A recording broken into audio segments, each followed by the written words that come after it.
Hai guys, ketemu lagi di channel NDW Lovers. Bahasan kali ini saya dapat setelah menganalisa Boruto chapter 45. Disampaikan jika Otsutsuki menggunakan Jubi sebagai benih yang akan ditanam di bumi. Jubi itu jika sudah ditanam akan berakar, di mana akarnya secara perlahan tapi pasti akan menjalar ke seluruh sudut bumi. Jubi itu lalu akan menyerap semua energi alam dan cakra bumi dan makhluk hidupnya secara perlahan. Nah, hal ini sudah pernah terjadi di era sebelum Rikudo, di mana manusia belum memiliki cakra.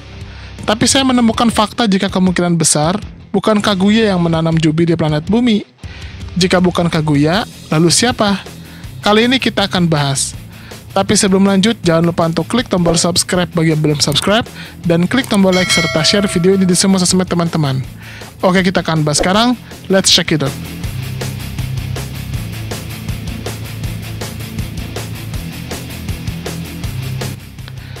Bisa dibilang Boruto chapter 45 ini semakin membuka banyak misteri yang selama ini masih mengganjal pikiran kita. Nah, ada lagi yang perlu dibahas dari chapter ini, yaitu siapa penanam biju di bumi. Di pembuka saya sudah dijelaskan sedikit jika Jubi itu ternyata adalah benih yang dibawa Otsutsuki untuk ditanam di suatu planet. Perlahan tapi pasti, biju itu akan mengeluarkan akar lalu menyerap energi alam di planet itu. Khusus untuk bumi, bijunya sudah ada dari sejak era sebelum Rikudo. Biju ini sudah berhasil jadi pohon Shinju dan secara perlahan terus menyerap energi bumi. Lalu datanglah Kaguya. Singkatnya, setelah berada di bumi dalam kurun waktu tertentu, Kaguya pun memakan buah cakra dan kemudian menciptakan Mugen Tsukuyomi untuk pertama kalinya. Lalu Kaguya punya anak bernama Hagoromo dan Hamura. Ketika dewasa, terjadi pertarungan Kaguya dengan kedua anaknya, di mana Kaguya saat itu bersatu dengan pohon Shinju yang kembali berubah menjadi Jubi. Hagoromo dan Hamura berhasil menyegel Kaguya, yang membuat inti Kaguya yang sekaligus inti Jubi disegel dan menciptakan bulan. Bermilenium-milenium tahun kemudian, Naruto dan Sasuke sekali lagi menyegel Kaguya dan membuat inti Jubi sekaligus inti Kaguya disegel di dimensi inti Kaguya. Memang, Kaguya menjadi tokoh sentral karena menggunakan buah cakra untuk menciptakan Mugen Tsukuyomi. Lalu kemudian, dia juga menjadi ibu dari dua manusia pertama dengan cakra. Tapi, tidak ada satupun informasi yang mengindikasikan Kaguya yang membawa benih pohon Shinju. Kalau teman-teman lihat dalam berbagai literatur, hanya disampaikan jika Kaguya datang ke bumi saat pohon Shinju sudah ada. Hal itu terbukti ketika Kaguya turun, dia dibawa oleh suatu pasukan untuk bertemu dengan Kaisar Tenji. Dan setiap malam, Kaguya selalu memperhatikan ke arah pohon suci atau Shinju. Kaguya selalu mengatakan jika waktunya akan tiba, dia akan memanen pohon Shinju itu untuk memakan buah cakranya. Jadi bisa diasumsikan, jauh sebelum Kaguya datang ke bumi, pohon Shinju sudah ada. Hanya saja, pohon Shinju ini belum selesai menyerap seluruh energi alam bumi. Mungkin karena bumi ini memang sangat istimewa.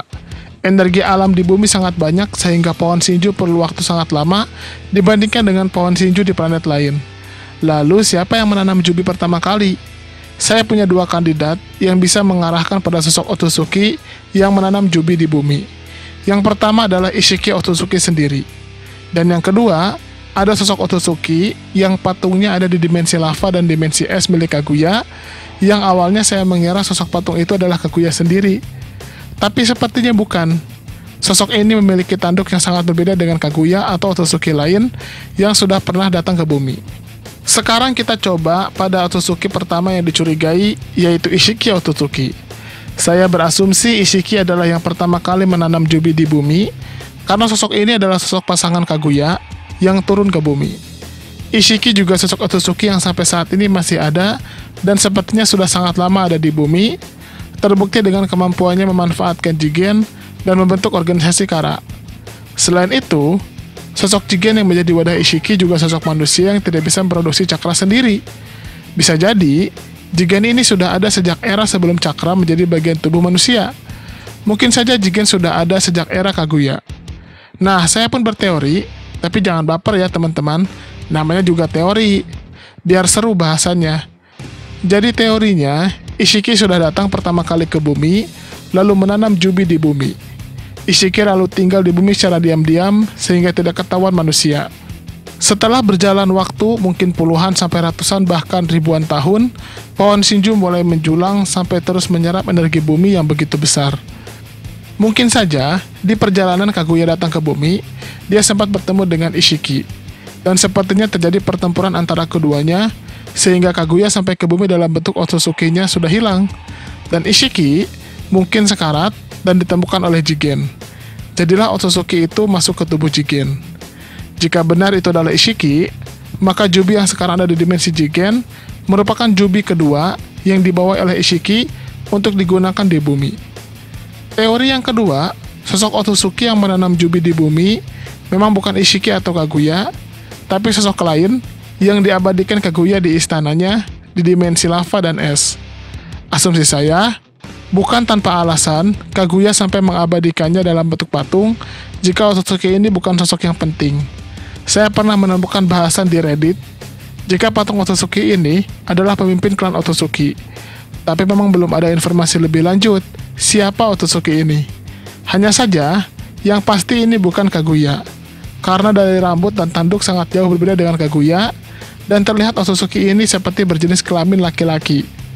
Kalau kita kembali ke cerita asal Kaguya dalam mitologi Jepang, memang Kaguya itu adalah putri raja yang kemudian kabur ke bumi.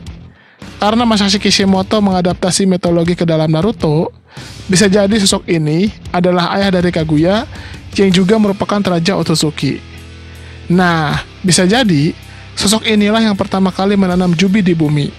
Lalu setelah waktunya untuk dipanen, dia pun memerintahkan Kaguya untuk pergi ke bumi, mungkin saat itu bersama dengan Ishiki. Kembali lagi, saya yakin Kishimoto tidak akan serta-merta menampilkan suatu misteri tanpa juga memberikan bocoran terkait misteri itu. Bisa jadi, cepat atau lambat, sosok ini akan muncul. Dan mungkin saat itu akan diperlihatkan alasan mengapa Raja Otsutsuki ini menanam Jubi di bumi.